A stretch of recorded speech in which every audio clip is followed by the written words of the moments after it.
Hi hello ಎಲ್ಲ ರಾಜ್ಯ ಸರ್ಕಾರಿ ನೌಕರರಿಗೆ ನಮಸ್ಕಾರ. ಇವತ್ತಿನ ವಿಡಿಯೋದಲ್ಲಿ ಒಂದು ಇಂಪಾರ್ಟೆಂಟ್ ಅಪ್ಡೇಟ್ ಇದೆ ರಾಜ್ಯ ಸರ್ಕಾರಿ ನೌಕರರಿಗೆ. ಬೇಸಿಕಲಿ ಹಳೆಯ ಪಿಂಚಣಿ ಯೋಜನೆಯನ್ನು ಬರುವಂಥ 7ನೇ ತಾರೀಕಿನ ಬಜೆಟ್ನಲ್ಲಿ ಸರ್ಕಾರ ಮಂಡಿಸಬೇಕು ಅಂದರೆ ಎಲ್ಲ ಸರ್ಕಾರಿ ನೌಕರರು ಈ ಒಂದು ಕೆಲಸ ಮಾಡಿದರೆ ಸಾಧ್ಯತೆಗಳು ಜಾಸ್ತಿ ಆಗುತ್ತೆ.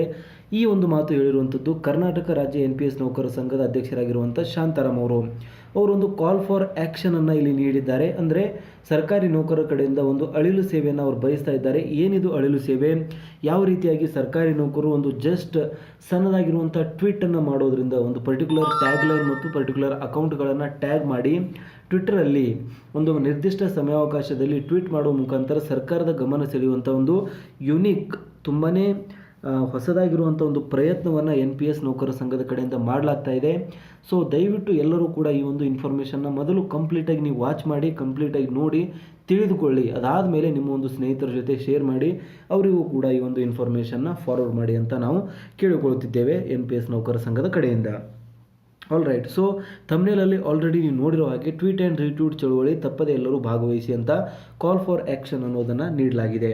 ಸೊ ಕಂಪ್ಲೀಟ್ ಆಗಿರುವಂಥ ನ್ಯೂಸ್ನ ನಾವು ನೋಡೋದಾದರೆ ನೆಕ್ಸ್ಟ್ ಏನಿದೆ ನೋಡಿ, ಅದಕ್ಕಿಂತ ಮುಂಚೆ ದಯವಿಟ್ಟು ಈ ಒಂದು ಇನ್ಫಾರ್ಮೇಷನ್ನ ಎಲ್ಲರ ಜೊತೆ ಶೇರ್ ಮಾಡಿ. ಏನಕ್ಕಂದರೆ ಎಷ್ಟು ಜಾಸ್ತಿ ಜನ ಪಾಲ್ಗೊಳ್ತಾರೆ ಅಷ್ಟೇ ಇದನ್ನು ಸಕ್ಸಸ್ಫುಲ್ಲಾಗಿ ನಾವು ಮಾಡ್ಬೋದು. All right. ಸೊ ಇಲ್ಲಿ ನೋಡ್ತಾ ಇರುವಂಥದ್ದು ಕರ್ನಾಟಕ ರಾಜ್ಯ NPS ನೌಕರ ಸಂಘ ಯಾರಿಗೆ ಬರೆಯಲಾಗಿದೆ. ಇದು ಎಲ್ಲ ಒಂದು ಪದಾಧಿಕಾರಿಗಳು, ಸಮಿತಿ ಸದಸ್ಯರು, ಜಿಲ್ಲಾಧ್ಯಕ್ಷರು ಆ್ಯಂಡ್ ಪ್ರತಿಯೊಬ್ಬ ಸದಸ್ಯ ಅಂದರೆ ಸರ್ಕಾರಿ ನೌಕರರಿಗೆ ಎಲ್ಲರಿಗೂ ಕೂಡ ಇದನ್ನು ಬರೆಯಲಾಗಿದೆ. ವಿಷಯ ಬಂದುಬಿಟ್ಟು ದಿನಾಂಕ 4/7/2023 ಸಾಯಂಕಾಲ 6ರಿಂದ 9ರವರೆಗೆ ಸಂಘದ ಸರ್ವ ಪದಾಧಿಕಾರಿಗಳು ಹಾಗೂ NPS ನೌಕರರು ಟ್ವಿಟರ್ ಅಭಿಯಾನದಲ್ಲಿ ಭಾಗವಹಿಸುವ ಬಗ್ಗೆ.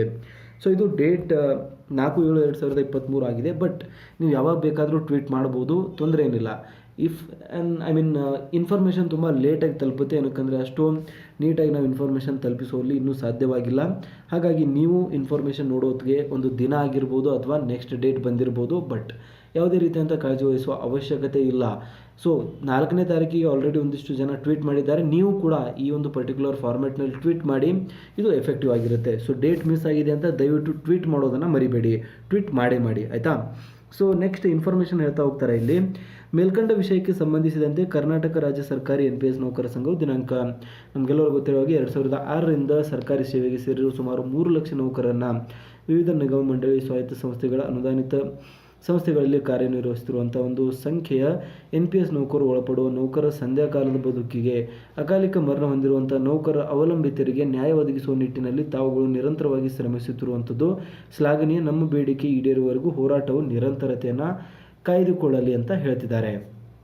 ನೆಕ್ಸ್ಟ್ ಹೇಳ್ತಾ ಹೋಗ್ತಾರೆ. ಮುಂದುವರಿದು ಸಿದ್ದರಾಮಯ್ಯನವರು ಮತ್ತು DK ಶಿವಕುಮಾರ್ ಅವರು ಉಪಮುಖ್ಯಮಂತ್ರಿಯಾಗಿ ಅಧಿಕಾರ ವಹಿಸಿಕೊಂಡ ತಕ್ಷಣ ನಮ್ಮ ಸಂಘದ ಪದಾಧಿಕಾರಿಗಳೊಂದಿಗೆ ಸಭೆ ನಡೆಸಿ ಮುಂದಿನ ಸಚಿವ ಸಂಪುಟ ಸಭೆಯಲ್ಲಿ ಚರ್ಚಿಸಿ ಮುಂಬರುವ ಬಜೆಟ್ನಲ್ಲಿ NPS ರದ್ದತಿಯ ಕುರಿತು ಘೋಷಿಸುವ ಬಗ್ಗೆ ತೀರ್ಮಾನಿಸಲಾಗುವುದು ಎಂದು ನಮಗೆ ಭರವಸೆ ನೀಡಿರುತ್ತಾರೆ. ಸರ್ಕಾರಿ ನೌಕರರಿಗೆ ನೋವಿಗೆ ಸ್ಪಂದಿಸಿರುವಂಥ ಸರ್ಕಾರದ ಬದ್ಧತೆಯನ್ನು ನಾವು ಇಲ್ಲಿ ಸ್ಮರಿಸುತ್ತೇವೆ ಅಂತ ಕೂಡ ಹೇಳ್ತಾರೆ. ಸೊ ಬೇಸಿಕಲಿ ನಮಗೆಲ್ಲರಿಗೂ ಗೊತ್ತಿರೋ ಹಾಗೆ ಏನೋ ಹೊಸ ಸರ್ಕಾರ ರಚನೆ ಆಗುತ್ತೆ, ಆವಾಗ NPS ನೌಕರ ಸಂಘ ಮತ್ತು ಪದಾಧಿಕಾರಿಗಳು ಭೇಟಿಯನ್ನು ಮಾಡಿ ಅವರಿಗೆ ಕಾಂಗ್ರ್ಯಾಚುಲೇಷನ್ಸ್ನ ಹೇಳಿ ನಮ್ಮ ಒಂದು ಹಳೆಯ ಪಿಂಚಣಿ ವ್ಯವಸ್ಥೆ ನಮಗೆ ಮತ್ತೆ ಕೊಡಬೇಕು ಅನ್ನೋದನ್ನು ಕೇಳ್ಕೊಳ್ತಾರೆ. ಅದಕ್ಕೆ ಪಾಸಿಟಿವ್ ರೀತಿಯಲ್ಲಿ ಸ್ಪಂದಿಸಿರುವಂಥ CM ಮತ್ತು ಡೆಪ್ಯೂಟಿ CM ಖಂಡಿತವಾಗೂ ಇದರ ಮೇಲೆ ಒಂದು ತೀರ್ಮಾನವನ್ನು ಕೈಗೊಂಡು ಮುಂದಿನ ಬಜೆಟ್ನಲ್ಲಿ ನಾವು ಅದನ್ನು ಅನೌನ್ಸ್ ಮಾಡ್ತೀವಿ ಅನ್ನೋ ಒಂದು ಮಾತನ್ನು ಹೇಳಿರುತ್ತಾರೆ. ಸೊ ಅದರ ಬಗ್ಗೆ ಇಲ್ಲಿ ಸ್ಮರಿಸಲಾಗ್ತಿದೆ ಅಂತ ಹೇಳ್ತಿದ್ದಾರೆ. ಸೊ ನೆಕ್ಸ್ಟ್ ನೋಡಿ, ಇವಾಗ ಕಾಲ್ ಫಾರ್ ಆ್ಯಕ್ಷನ್ ತುಂಬ ಇಂಪಾರ್ಟೆಂಟ್. ಈ ಒಂದು ಟಾಸ್ಕ್ ನೀವು ಮಾಡಬೇಕಾಗಿರುವಂಥದ್ದು ಏನು ಹೇಳ್ತಿದ್ದಾರೆ. ಈ ಹಿನ್ನೆಲೆಯಲ್ಲಿ ಮಾನ್ಯ ಮುಖ್ಯಮಂತ್ರಿಗಳು ದಿನಾಂಕ 7/7/2023 ರಾಜ್ಯ ಬಜೆಟನ್ನು ಮಂಡಿಸುತ್ತಿದ್ದು, ಸಾಮಾಜಿಕ ನ್ಯಾಯದ ಹಿನ್ನೆಲೆಯಲ್ಲಿ ಪ್ರಣಾಳಿಕೆಯಲ್ಲಿ ನೀಡಿರುವ 5 ಗ್ಯಾರಂಟಿಗಳನ್ನು ಅನುಷ್ಠಾನಗೊಳಿಸಿರುವಂತೆ NPS ರದ್ದತಿಯ ಘೋಷಣೆ ಮಾಡುವಂತೆ ಸರ್ಕಾರದ ಗಮನ ಸೆಳೆಯುವ ನಿಟ್ಟಿನಲ್ಲಿ ಟ್ವಿಟರ್ ಅಭಿಯಾನದಲ್ಲಿ ಭಾಗವಹಿಸಿ ಸದರಿ ಅಭಿಯಾನದಲ್ಲಿ ಪ್ರತಿಯೊಬ್ಬ ನೌಕರರು ಇದರೊಂದಿಗಿನ ಪೋಸ್ಟನ್ನು ಹ್ಯಾಶ್ಟ್ಯಾಗನ್ನು ಯೂಸ್ ಮಾಡಬೇಕು. ಯಾವ hashtag? Your promise our trust make it true ಅಂತ.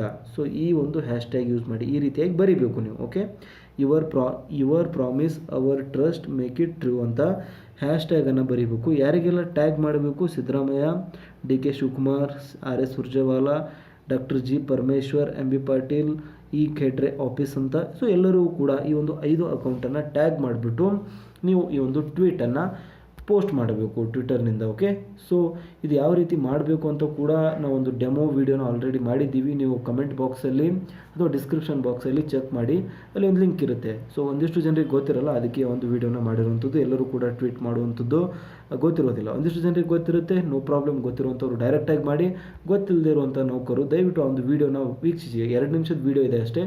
ಟ್ವೀಟ್ ಮಾಡೋದು ಯಾವುದೇ ರೀತಿ ಅಂತ ಒಂದು ದೊಡ್ಡ ವಿಷಯ ಅಲ್ಲ. ನೀವು ಜಸ್ಟ್ ವಾಟ್ಸಪ್ಪಲ್ಲಿ ಯಾವ ರೀತಿಯಾಗಿ ಮೆಸೇಜ್ ಮಾಡ್ತೀರಾ, ಇನ್ಸ್ಟಾಗ್ರಾಮಲ್ಲಿ ಯಾವ ರೀತಿಯಾಗಿ ಒಂದು ಪೋಸ್ಟ್ನ ಮಾಡ್ತೀರಾ, ಅದೇ ರೀತಿಯಾಗಿ ಟ್ವೀಟ್ ಅಂದರೂ ಕೂಡ ಒಂದು ಪೋಸ್ಟ್. ಸೊ ಜಸ್ಟ್ ಒಂದು ಇನ್ಫಾರ್ಮೇಷನ್ನ ಬರೀಬೇಕು, ಟ್ಯಾಗ್ ಮಾಡಬೇಕು, ಪೋಸ್ಟ್ ಮಾಡಬೇಕು, ಅಷ್ಟೇ. All right. ಸೊ ಅದನ್ನು ಯಾವ ರೀತಿ ಮಾಡಬೇಕು ಅಂತ ಕೂಡ ನಾವು ತೋರಿಸಿದ್ದೀವಿ. ದಯವಿಟ್ಟು ಆ ವಿಡಿಯೋನ ಒಂದು ಸತಿ ವಾಚ್ ಮಾಡಿ. ಆ್ಯಂಡ್ ಅದ್ರ ಬಗ್ಗೆನೇ ಇಲ್ಲಿ NPS ನೌಕರ ಸಂಘದ ಕಡೆಯಿಂದ ಒಂದು ಸ್ಪಷ್ಟನೆಯನ್ನು ನೀಡಲಾಗಿದೆ. ಸೊ ಬೇಸಿಕಲಿ ಇಲ್ಲಿ ಲೆಫ್ಟ್ ಸೈಡಲ್ಲಿ ನೋಡ್ತಾ ಇದ್ದೀರಾ, ಒಂದು CM ಸಿದ್ದರಾಮಯ್ಯನವರು ಟ್ವೀಟ್ ಮಾಡಿರುವಂಥದ್ದು, ನಾವು ಸ್ಪಂದನೆಯನ್ನು ನೀಡ್ತೀವಿ ಬರುವಂಥ ಬಜೆಟ್ನಲ್ಲಿ ಅಂತ. ಆ್ಯಂಡ್ ಅದೇ ರೀತಿಯಾಗಿ ಇಲ್ಲಿ ಸರ್ಕಾರದ ಕಡೆ ಮನವಿಯನ್ನು ಮಾಡಿಕೊಳ್ತಾ ಇರುವಂಥದ್ದು ಕರ್ನಾಟಕ ರಾಜ್ಯ ಸಮಸ್ತ ಸರ್ಕಾರಿ ನೌಕರ ಸಂಘದ ಕಡೆಯಿಂದ. ಆಲ್ರೈಟ್. ಸೊ ಒಟ್ಟಿನಲ್ಲಿ ನಾವು ಹೇಳೋದಾದರೆ ಸರ್ಕಾರಿ ನೌಕರರು ಈ ಒಂದು ಪ್ರಣಾಳಿಕೆಯಲ್ಲಿ ಏನೋ ಟ್ವೀಟ್ ಮತ್ತು ರೀಟ್ವೀಟ್ ಚಳವಳಿ ನಡೀತಾ ಇದೆ. ದಯವಿಟ್ಟು ಇದರಲ್ಲಿ ಸಕ್ರಿಯವಾಗಿ ಪಾಲ್ಗೊಳಿಸುವ ಮುಖಾಂತರ ಸರ್ಕಾರಿ ನೌಕರರು ಈ ಒಂದು ಚಳವಳಿಯನ್ನು ಯಶಸ್ವಿಗೊಳಿಸಬೇಕು. ಏನಕ್ಕಂದರೆ ಈ ಒಂದು ಹಳೆಯ ಪಿಂಚಣಿ ವ್ಯವಸ್ಥೆ ಬರೋದ್ರಿಂದ ತುಂಬಾ ಲಾಭ ಇದೆ. ಸರ್ಕಾರಿ ನೌಕರರು ಬೇಸಿಕಲಿ ಹಳೆಯ ಪಿಂಚಣಿ ಯೋಜನೆ ಬರಲಿಲ್ಲ ಅಂದರೆ ಸಂಧ್ಯಾ ಕಾಲದಲ್ಲಿ ತುಂಬಾ ಕೆಟ್ಟ ಪರಿಸ್ಥಿತಿಗೆ ಬರಬೇಕಾಗುತ್ತೆ. ಅದನ್ನು ತಡಿಬೇಕು ಅಂದರೆ ಈಗಿನಿಂದಲೇ ತುಂಬ ದಶಕಗಳಿಂದ ಹೋರಾಟ ಆಲ್ರೆಡಿ ಬರ್ತಾ ಇದೆ, ಇವಾಗ ಕೂಡ ನಡೀತಾ ಇದೆ. ಸೊ ಅಳಿಲು ಸೇವೆಯನ್ನು ನೀವು ಮಾಡಬೇಕಾಗುತ್ತೆ. ಏನಕ್ಕಂದರೆ ಒಂದು ಶಾಂತಾರಾಮ್ ಅವರು ಮಾತ್ರ ಟ್ವೀಟ್ ಮಾಡೋದರಿಂದ ಯಾವುದೇ ರೀತಿಯಂಥ ಪ್ರಯೋಜನ ಆಗೋದಿಲ್ಲ.